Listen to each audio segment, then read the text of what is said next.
Munnayuganda aweddemu essuubi olw'ebizibu ku bulamu bwo. Tumiddwa abannakya Ebo okukujjukiza nti obulamu bwo busobola bulungi okuddamu ne bweyagala ng'ekijoli ekisimattusa oluka. Gwe omukyala alumwa mu nseke mu biseera by'ensonga, eyali azaddeko naye ng'okyalemereddwa okuzza ku mwana, nga bw'ogenda emugga oluzzi osanga lwakalira. Appetite yo yakka oba oyagala kwozaako mu nseke. Abannakya Ebo bakutegeeza nti balina eddagala ly'ekinnansi erisobola okukuyamba. Abaami nammwe babakolako, kabi obanga amaanyi ga munyoto, bakunyooma mu sayizi obanga appetite yakwenyoola. Balinayo n'ekyenjawulo eri abo abalina emimwa egyaguba oba egyaddugala, nga n'abalina enviiri za nakyo bakukolera spray mu ddagala egganda. Bakubire ku nnamba z'olaba awo, nange neewonya okwetengeza ng'awoleza omukazi gye yanobera.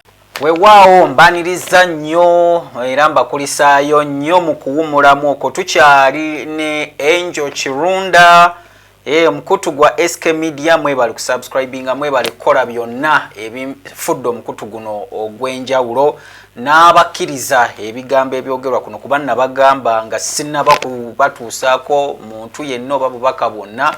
We verify ne tukakasa nti bannaayi nti ekintu kyekyo, era nange nnyongera bakakasa bukakasa nti Mukama akola. Mwina okumulabako, mulabe ekisa kye bwe kiri. Ekyo Kirunda akyaliwo era ebyokumubuuza tulina bingi, ebiva ewange, ebiva mu balabi, n'ebiva mu bantu ab'enjawulo bendi kunyumiza. Ekifo kino enfunda zinzizeemu, nsanzeewo abantu nga si bakatuliki, nsanzeewo abasiraamu, nsanzeewo n'abanziza wali ne baŋŋanze ndi mulokole nsabira na waagundi, naye bwe nalabye ne ŋŋamba kanzije wano.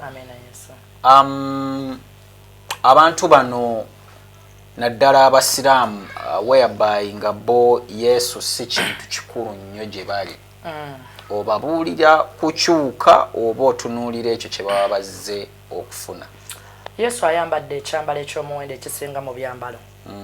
Ayambadde ekyambalo ekisinga mu byambalo. Ayambadde ekyambalo ekya Mwoyo Mutuukirivu Katonda amutuddemu omulamu ataggwaawo. Omusiraamu bw'atuuka wano, njagala kino Mukama mpe nga mugamba Yesu atuddemu Katonda omulamu gw'osenza. Ensaba Yesu atugabirire kubanga ali mu Katonda akola byonna. N'afuna. Yesu n'amugabirira kubanga ali mu Katonda oyo gwavunnamira. Togenda kuleeta obuzibu mu maka g'abahaaji nga bajja tibagaa. Wali olabyeko haaji ajja wano eno n'agamba nti anyiize, ajja wano n'agamba weebale kusabira mukyala wange yafunye olubuto okumala emyaka 4. Badde mmanyi ate abakazi ekyo bakikweka bukwesi nikiba kyamaji. Basanyuka kubanga Yesu mulamu ali mu Katonda oyo gwe boogerako. Baaji bajja wano ne bawa obujulizi. Basanyufu okuba n'ebyemeka twagenda obyogerako nga Yesu abyogeddeko. Katonda talina kyatayogedde. Katonda ali omu. Wabyogerako wano. Yes. Amina. Ali omu bw'ati. Meka tuba tuli awo ng'amataba gamuyingidde. Amina nga Yesu ayogedde era bannaye basanyufu nnyo mu linnya lya Yesu erisinga amaanyi. Ate mbaagala. Ennyo. Bakyuke oba obaagala tubeere kimu kuba Yesu bw'atugamba kyonna kifaanagana.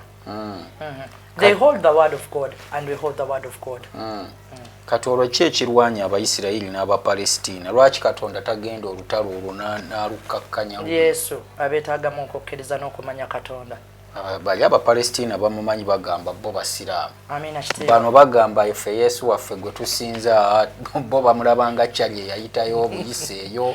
Amina. Abamu Abayisirayiri bagawo yali magishi yaninamu abalimba. Abamu bagamba gayi alabika yali na mulogo bulogo babayitanga bani habati abo abaloga abedda abo. Abafalaawo abajjanga mu biseera by'abafalaawo. Yes. Katonda yesigaliza obuyinza. Erinnya Yesu lisinga amannya gonna. Lisinga ebitiibwa. Eri erinnya Yesu. Oba balwana oba tebalwana, eri erinnya Yesu eliwonya endwadde. Eri erinnya Yesu liriko ekyomuwendo kubanga ye kabaka mu bakabaka. Lirikako ku bantu abo nini? Lisumulula bw'oliko obulamu budde obutuufu mu kiseera ekituufu. Liriko ekisa, liriko okwagala, liriko amaanyi g'eggulu. Ebbanga lyemmaze wano ndaba tovangayo kwegaana bukatuliki newankubadde ebyaliwo parish n'ebisigadde okyali mukyala kkiririza mu sapule. I love it so much. Kubanga sapuli kigambo kya Mukama era sapuli kwagala kwa Katonda era sapuli linnya erya Yesu era sapuli eriko amafuta aga Yesu. Bantu nga bakiwakanya balokole batugamba eyo tutambula tulengeza bibids biringa kateniza saloni bebuuza twabaki. Sapuli mukisa. Sapuli Yesu likubo ayambadde ekyambalo the Rosary. He's the king of the Rosary. Ayina byajogerakaawo. Nnyo njikubuulire sapuli. He's the king of the cross of the Rosary. He's the presence light of life in the presence of the cross of the Rosary. He is the rider of the Rosary. He's the only one to God in the name of the presence of the Holy Spirit above in heaven. The cross of the Rosary. Avuga Rosary. Ayina Rosary. Nze njifuna mu mwoyo n'agikwata bwe bati neva waggulu mu bire bwe bati ne bagamba bannaye I can see the Rosary. I can see the Rosary. Eyogera about Christ. You go to church and talk about Christ. We talk about Jesus Christ. Teina kyekukoze kubanga eyogera about the Rosary of the Christ. Bwa anyumya kiwano bwe tuba tusaba Rosary mwoyo kyoyo aba atambulirawo oyo oba tunyige bunyizi mapeesa ekyo kiggwe. Mwoyo mutuukirivu mulinyira Yesu alisinga amannya gonna.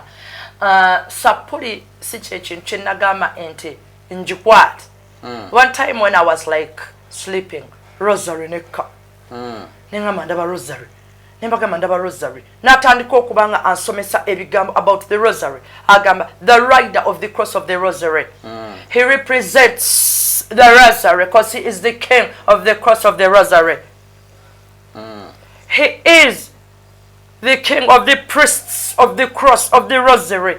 He is the light that represents the heavens above by the presence of the cross of the Rosary because he's the God of the Rosary. He is the light of the old churches of the presentation of the cross of the Rosary because he's the Rosary. He writes the Rosary with faith. He writes the Rosary with the trust. God is the spirit of the Rosary. He is the light of the Rosary. And the God Rosary. He speaks about the Rosary. He speaks about the cross of the Rosary. Naye nga mwoyo mutuukirivu addira cross n'ampa ebigambo n'agatta Rosary bw'atyo bw'aginsomeseza n'angamba akolera novel. You're a saint. But you want to call the cross of the Rosary because he represents, he is the resurrection of the cross of the Rosary. He writes the Rosary by the cross. He speaks about the Rosary. Mbisoma mu mwoyo, abimbulira mu mwoyo. Aginsomeseza mu mwoyo, ate n'agiyimiriramu oyo kabaka ttendo Yesu. Lwaki togituwandiikiramu ekitabo nga bw'agikusomesa? Kyembadde ngezaako naye bwe mbeera nga mpandiika bwe nti ebigambo bidduka ku speed. He's the king of the cross of the Rosary. Kati ate eno kiddamu kizaayo nga ate yakiyisizaawo. Like akyagala kidduka ku speed. Recording. Someone can record about the Rosary. Mbeera nga njogera then netufuna abawandiika wali eri ku speed kubanga sobola kubanga ya mwoyo. Yakiddukiza mu speed ey'omwoyo. Mpulidde oyogera ku kya saint. Agambye oli saint. He says like every time when I speak about the Rosary I want cassette na ST nakola angel nakola Rosary nangamba pray about the Rosary and tell the people about the Rosary enti omuntu wajja nangamba entamanyi Rosary waliwo ajogerako sinza ajogerako era mungamba nti no lwaki oyogera about the Rosary nga ndi mulokole kugamba I'm not talking about the Rosary, I'm talking about Jesus Christ of the Rosary. I'm talking about the cross of the Rosary. Nongamba nti anti yabakatuliki usaidi yabakatuliki mbubagizira banaffe feka kati gireke Yesu ajogereko kuba yajagala buli omu agitegeera agimanyi weba yabakatuliki Yesu ayagala buli omu agimanyi mugitegeere ogimanyi the goodness and the beauty of the cross of the Rosary. He speaks about the Rosary.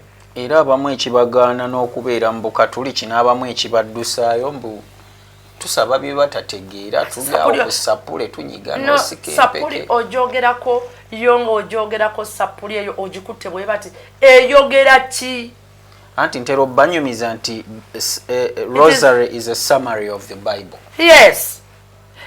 Mubuuze togyagala ekugamba ki it is talking about Jesus Christ, the one you go and praise mu church eyabalokole n'ogamba yes ate namala n'omuvumira mu sapuli don't, because Jesus is everywhere.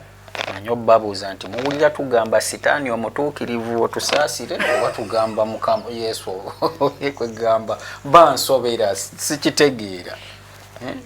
Eyogera about the goodness of the beauty of the churches, of the priests, of the cross, of the rosary. Yes.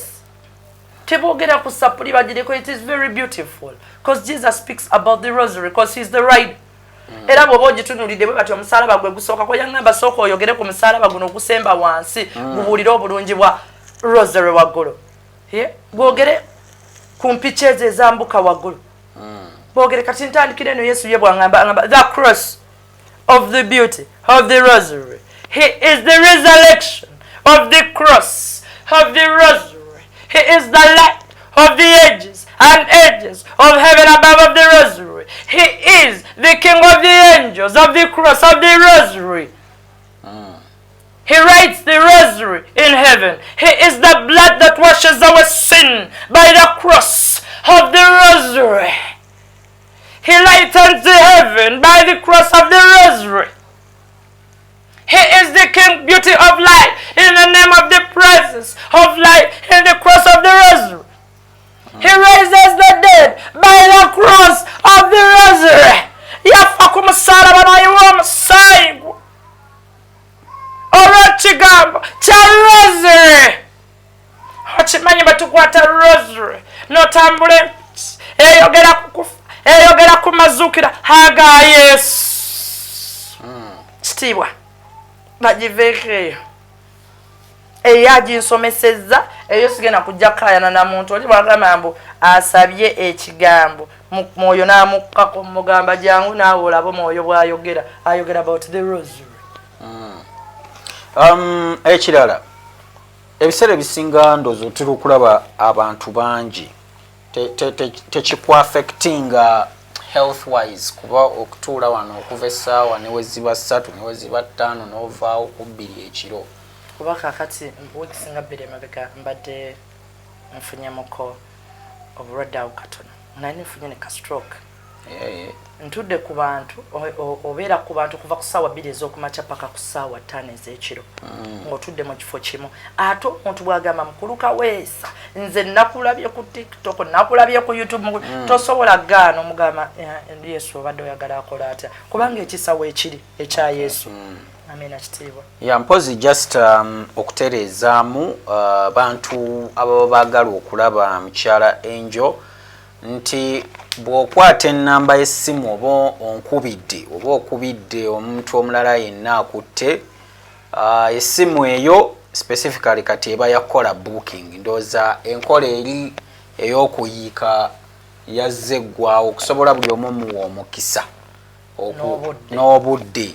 Essimu eyo eba ya booking wano be bamanya abantu bameka be bajja okuba nga bakwata padde naye naawe azze obuzzi n'ogwa olwo olunaku oyinza oddutwala nti ozze kuwandiika mu kitabo n'osobola okuweebwa olunaku olutuufu kw'onojja n'omulaba bulungi.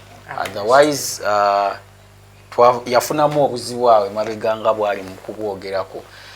Kati olyoke bulungi Yesu akola yakutereezezza bulungi.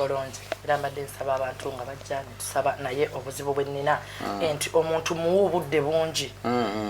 Ntuula ate gwe atudde bweno n'olinda n'ogamba Angel nazze ku ssaawa 5 tannandaba paka ssaawa 6-7. Atudde munda muwa obudde kuba byaba yayaana naye biba bingi ne tuba wanga tusaba Yesu n'atusumulula n'amugabirira. Tetuvaawo Yesu nga tatugabiridde no Yesu atugabirira.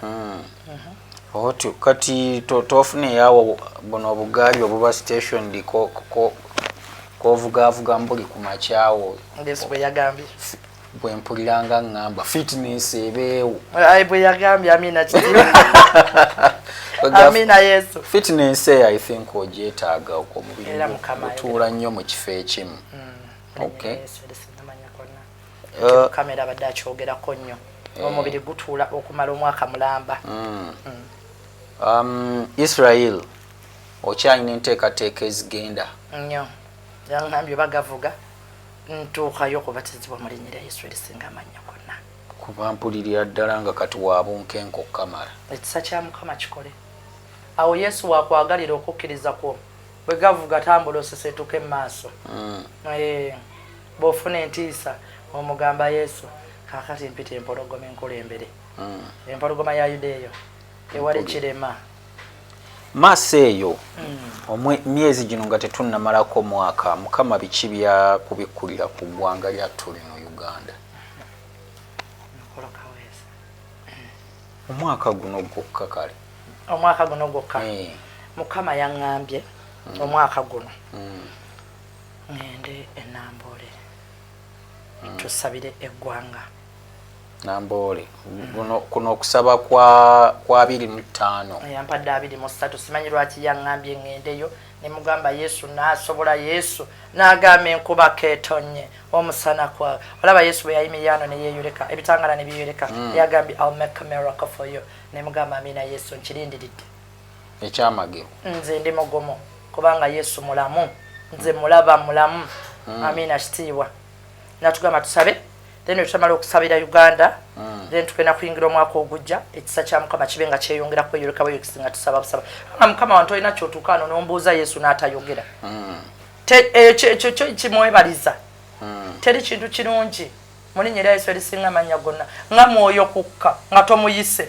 nga tomunoonyeza aba akubuulira ekyokukola okusinga gwe agenze n'amunoonya ennyo naye bwakka akufuga afuga tola kyo text bukyali teri ka makeup teri wadde teri kugendako biya ya mungi jako Guinness tokyanywako Yesu yanaaza n'angamba tuula kati obubaka neno buwa bulungi nnyo ne ngamba amina Yesu omuntu batugamba bwonywamu obwongo bulasa bulungi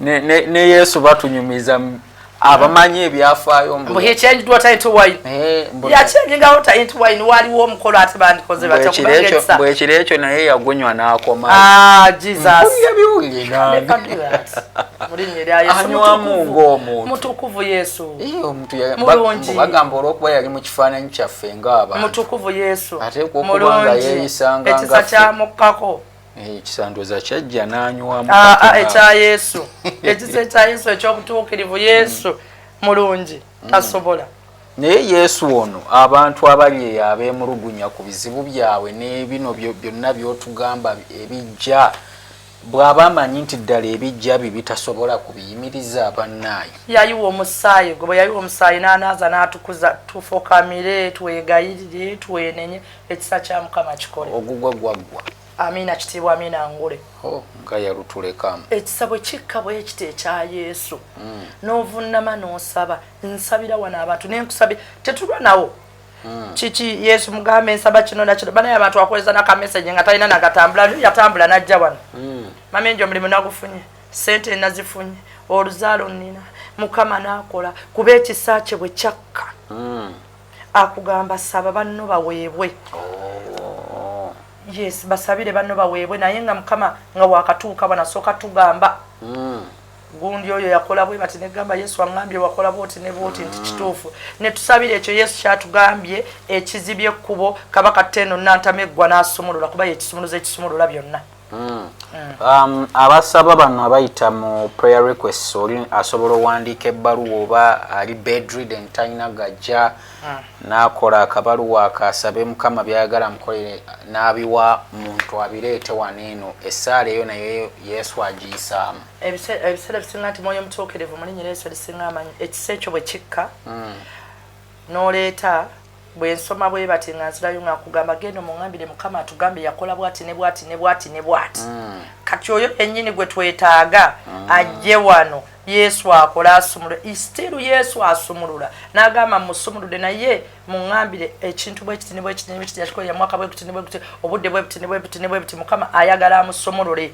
twetaaga oli kujja n'agamba nenenya mu linnya erya Yesu kyesinga okwagala asobola okwenenyeza buli wamu kubanga Katonda awulira ne mugamba senga atuuka wanene wali ekisa n'agamba Mukama saasira osumulule nga bwe wagambye mami Angel kituufu bwe yaŋŋambye ekituufu nakikola naye ekisa kya Mukama kisumule era Yesu olwedde aba akugabirire kuba agamba ekyo kisabirwe agabirirwe. Amina Yesu. Twagala okwogerako ne ku charities empulira ze muteekateeka okukola zagwa tugenda abantu babuulireko ku charity December. Okay. Kubanga tugenda Our Lady twakagendayo emirundi 7. Our Lady eriwayona Mulago. Our Lady mu baana. Yes, okay. Bachigala naye Mukama ayagala bwampa obubaka okusinga Mama Maria yajjira mu bubaka obwo obw'obugabirizi bw'abaana. Tugendayo nakulaga blanket nakulaga knickers nakulaga ebyokunywa natulaga amasuuka ne bagamba banaye nga Yesu bwatugabiridde tuzze wano mu bungi ne mbadde mbasaba at least ne bwe tubanga ekitono kye tulese tubenga tusobola okuraise nga tubaletwalire babatwalira naye nze nsigalawo wano naye bo bagenda ne babibatwalira nga era Yesu bw'abatugambye mwe mutuukire basobola tutusumula atugabirire ku mulundi guno Yesu kiki kyayagala tutwalira abaana abo tugenda batwalira knickers tugenda batwalira engoye tugenda batwalira blankets tugenda batwalira amasuuka ebintu byebagenda okukozesa holiday begayiridde ndooza abali ebweru mulaba osobola okuweerezaayo k'oweereza ndooza ne bwe ziba $, ab'ekikumi gye bali awo abasobola $5 si weewo wokka we mulaga muyina awalala we mulaga mwana mujimu okay mwana mujimu nayo gendayo omwetaaga ki era byebimu sukaali mata pampa vaseline era nga tugenda nnyo ezo zonna ssente. Amina Yesu akole ateekewo obugabirizi kubanga Yesu asobola atumereko eritali twewanirire mu linnya lya Yesu batusaasire tunaasobola. Amina kitiibwa tewali kitasoboka ewali Yesu ate mekubo weritali. Kyenna ndibadde nga asembayo plan ya church eyimiridde eti plan ya church. Amina kitiibwa Yesu mwoyo mutuukirivu yatusomolola n'atukolera plan ya church yonna Mukama n'atuweereza omusabi wano n'akola buli kimu ne certificate ne tukifuna tulindagana mu council mwoyo mutuukirivu asobola okubanga atugamba kakati ekitiibwa tutandike naye nga tujja kuba twetaaga obugabirizi bunene era ajja kugabirira kuba waba yenannyini mulimu. Amina Yesu. Era mugamba Mukama nga bw'oleese mugambe Yesu kolera ddala kubanga yasobola.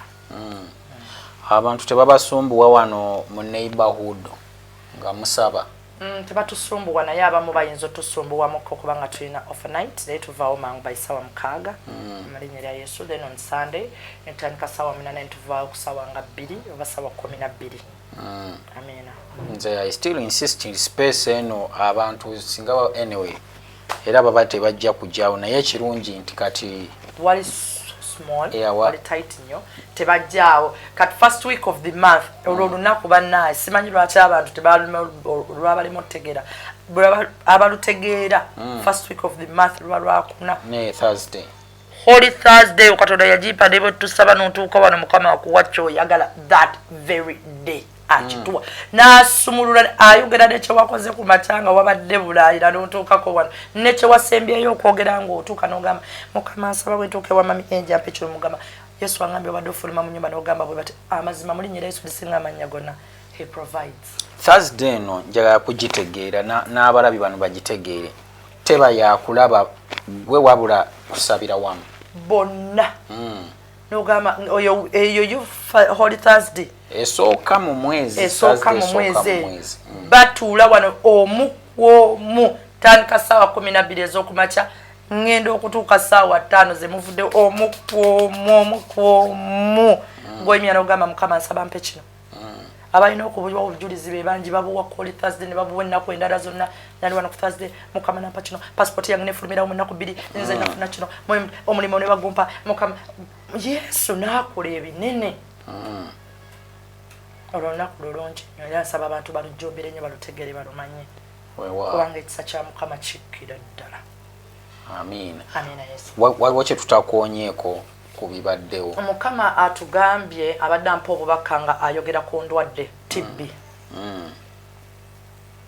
abadde ayogera ku TB okutambula mu Uganda ennyo ayogera ku measles ekintu kyasinga okwogera ku polio abadde ayogera nnyo ku polio nga alaga mu ddwaliro nga abaana amagulu gano balemadde bwe bati banafuye mu butagema baana eddagala lya polio Mukama atugamba nga ttono nnyo nga lireetaaga mu buzito kati Mukama atugamba ekiringa ekyaliwo k'ebiseera ebyedda wewe emyaka 5 eyo Mukama atugamba polio Mukama nandaga ekirwadde kyeso tugamba embwa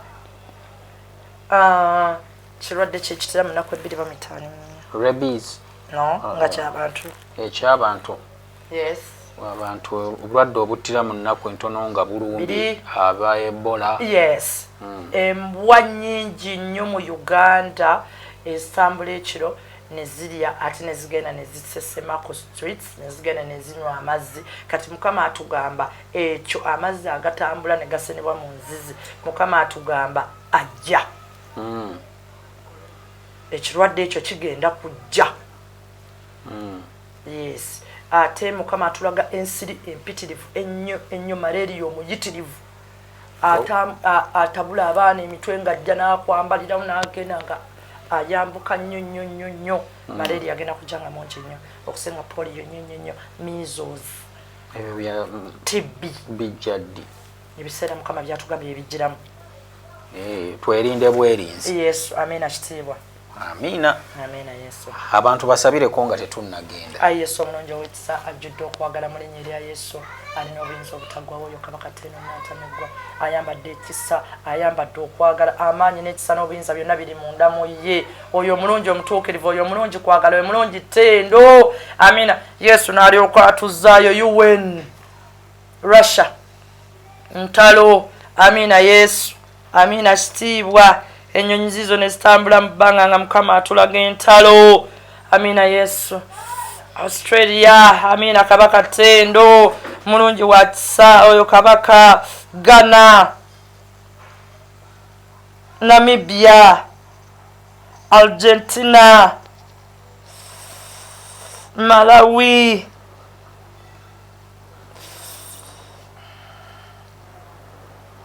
Congo Congo amagye Congo gago gasala mu nsalo lutalo mu kibira mu mabira abantu bafa jinja abantu badduka ekyuma ekikola sukaali ekyuma ekikola pamba ekyuma ekikola pamba Mukama agamba kikolebwako abantu abalina kala etalina kukwatibwa ku kyuma ekyo nga beeru basungu pamba oyo emmwanyi ezaabalanga Mukama atulaga emmwanyi ezaabalanga mu byalo mu bajjajja ab'edda emmwanyi ezo zasanga ssente wansi okubeera nga current ya ssente eri wansi nga ate ssente webeera wansi ebeera waggulu nga bw'okwata nusu 10 enusu 10 Mukama atugamba nga kigula ennyumba nga kigula mayiro y'ettaka Mukama atugamba bye biseera ebituufu ebya Uganda okubala azoro ebibala ebyedda tubyeyanziza Yesu abireete mulinnya lya Yesu erisinga Masaka accident Masaka bocheze Masaka essomero lirijja abantu badduka Masaka emukono amina Yesu mulungi watsa wali omusajja emukono awambye omwana wa myaka 4 na repinga omwana wa myaka 2 tutsaza mu mulinnya lya Yesu erisinga amanya gonna entalo zizo entalo Uganda entalo Mukama atulaga entalo Tito Lutwa enebbi entalo atulaga Sudani waliwo Sudani ensozi waliwo webasalira waliwo amazzi wegayita ne babuuka bwe bati ne basala Khartoum ne bagenda amazzi wali olutalo kalulu balonze balwanye sente baziyuzizza tesyagula sabbuuni bamutuzizza ku kubo sabbuuni tewali amugula sente nnyingi nnyo Sudan balwanira bwa president akalulu katuuse kagenda yiwa omusaayi awo awali amazzi agatambula bwe bati emmundu Sudan South Sudan AMULAZE Uganda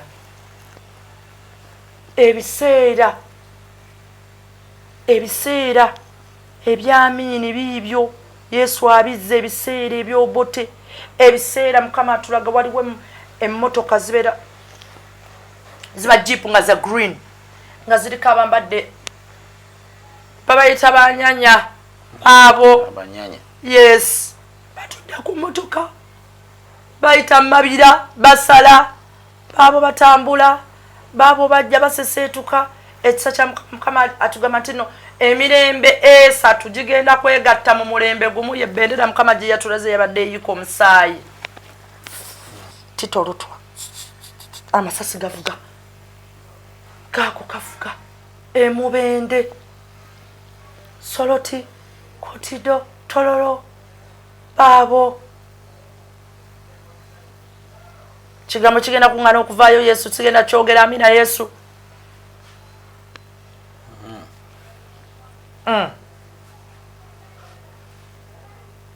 duro olutalo lutuuse nsaba Yesu wange omulungi anaza tukuze n'omusaayi gwe let them pray for the country. Let them pray for the people. Let them pray for the children. Atulaga abaana abato n'atulaga abakadde n'abakadde twegayirire ekisa kya Mukama kikole abeegayirizibwe bali bajjule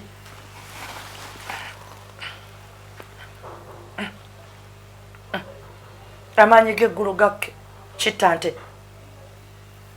essomero kitante awambye essomero tirimu abaana Mukama agamba ekisa Mukama natugamba ebiseera ebyedde ebya Shimoni ebiseera ebyedde ebya Shimoni waaliwo amagye agayingirako mu biseera ebya Shimoni kati Mukama atulaga bw'atulaga Shimoni n'atulaga ebiseera ebyo n'atuzaayo ebintu by'atulaga atugamba byakusabira ne tubisabidde tutya ati nze nfuna bufunyi bubaka tebanneesibaako n'ebyo bintu nze nfuna bubaka Yesu n'abumpa ensi esabirwe naye neesabirwe etya banakkiriza okubeera nga babeera kimu ne basaba nze nfuna obubaka naye ate siri mwegayirizi simanyi kwegayirira seeteeka mu biti Katonda by'atantaddeemu simanyi kwegayirira ndowooza ebyo nabyo babitegedde nabbingo wayidde Jesus rubagagazi wenga babadde blue and white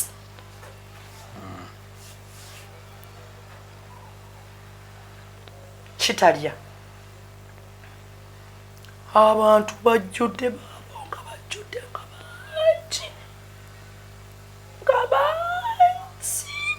bangi balinga 10 naye nga bonna bali wamu bwe bati Yesu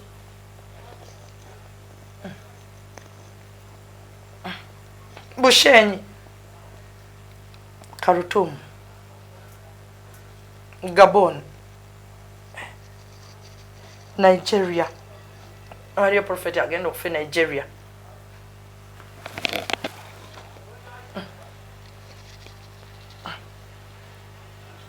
Kenya president wa Kenya kufa Mukama atugamba kusaba Arua wali amagye amina Yesu babo basala Arua Nebi Kasangati Kasanga Mukama atula walinga wali ekifo nga nkiringa swamp mbatirayo abantu waliyo emiti ate mwoyo ankwatiddeko Yesu nakasongola amagye nakasongola Yesu asaasira ebifo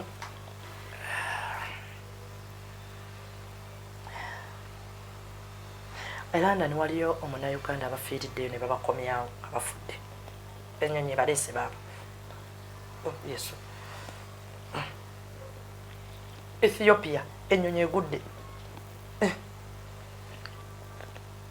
Kenya Airways ennyonyi enkadde mulimu ennyonyi enkadde egenda okurashinga mu Kenya Airways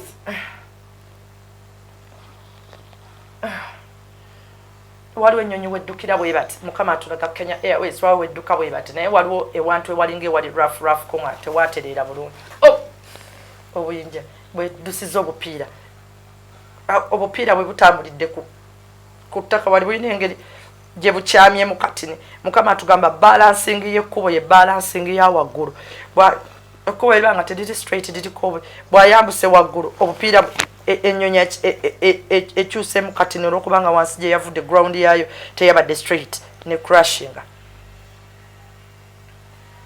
amafuta Mukama atulaga amafuta amangi amina Yesu nsaba Yesu amafuta Libya amafuta gali Libya gocha waliwo eddungu lirimu amafuta gaago mangi gocha naye amafuta entambula gye gatambulamu tegatuuka mu bifo bituufu bye galina kutuukamu waliwo ensi ezeetaaga amafuta naye abagatambuza Argentina Mama Maria neyoleke Argentina Portugal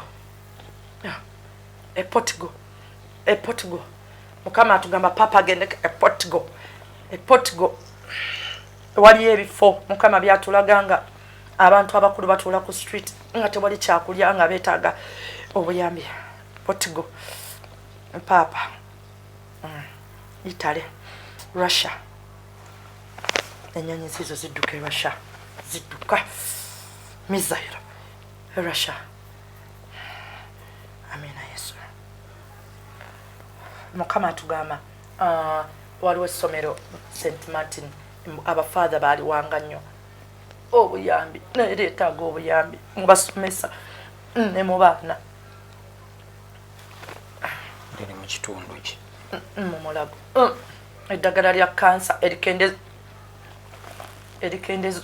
erikendeza obulumi tini nnyo mu ddwaliro Mulago obulumi bungi abantu ba kansa baabo eddagala tini obulumi bungi akacupa kaba katini bwe kati grams zaako abalwadde beetaaga eddagala lya kansa amina Yesu Mukama atugamba bangi nnyo basula wansi bw'otuukayo tebalina mifaliso bava wala nebbi gulu soloti bamala emyezi 3 6 tebalina mifaliso eddagala Yesu omuntu abeera n'obulumi ne bumuluma okuva ku makya paka sanga 12 nga bakyasonda ssente za kadagala akatini weka akakendeza obulumi abasawo batono abajjanjaba ate abalwadde bangi nnyo awo wennyini Mukama tumwebaza obubaka bwatuwadde ndowooza we tuba tuwunzikiraawo episode eno yoyo Mami Angel bwe tutyo bwe tubeera kaseera kayinza okutuuka nga mwoyo awambyewo nange ne mmuleka akole omulimu gwe ekirungi nti bituuse muli kumpewo nammwe ndowooza musobodde okuba nga mubaako obubaka bwe mufuna so spiritually interpret tobuubuuka nnyo nabyowulidde bibaako okutaputa okwa mwoyo atabitegeera osobola okuyita mu ba spiritual guides bammwe ne bakuyambako kale okutuusa omulundi ogunaddako kyenyiza okugamba kimu nti Mukama Katonda abankuumire.